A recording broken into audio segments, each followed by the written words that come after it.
Hello everyone, চলো আজকে একটা নতুন ব্লগে সবাইকে স্বাগত। তো ফার্স্টে আমি প্রমোশন করছিলাম একটা ইনস্টার রিলস। তো এখন অবধি তোমরা না জেনে থাকলে উমায়ের হচ্ছে চলে আসতে পারো 12 থেকে 15 সেপ্টেম্বর। ওখানে আমি থাকবো, আমার সমস্ত পারফিউমসের কালেকশনস নিয়ে আমার ইনস্টাটা একটু ফলো করতে পারো। আমি ইনস্টার হ্যান্ডেলটা এখানে দিয়ে দিচ্ছি। চলো আজকের ভ্লগটা হচ্ছে গণেশ চতুর্থী ভ্লগ। তো রিলস বানিয়ে নিয়ে লাইট টাইপ করে নিয়ে আমরা বেরিয়ে পড়লাম হচ্ছে একটা হুট করে প্ল্যান করে, সেটা হচ্ছে দাদাকে আনতে।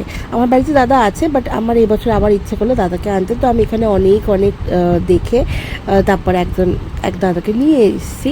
তো ওখান থেকে আমরা একটা পনির টনির কিনলাম, কারণ যেহেতু পুজো আর আনতেই হবে। আর এই হচ্ছে আমাদের অবস্থা।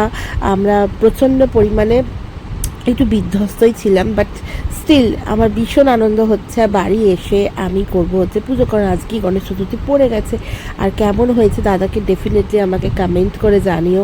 আমি চেষ্টা করেছি আজকে একটা ছোট্টখাটো মিনি ব্লগ করার, হয়তো খুব একটা ভালো হয়নি ব্লগটা। এখানে স্লো মোশন ভিডিও করার চেষ্টা করছিলাম, বাট ওটা ইনস্টাতে রিলে দেখতে পাবে।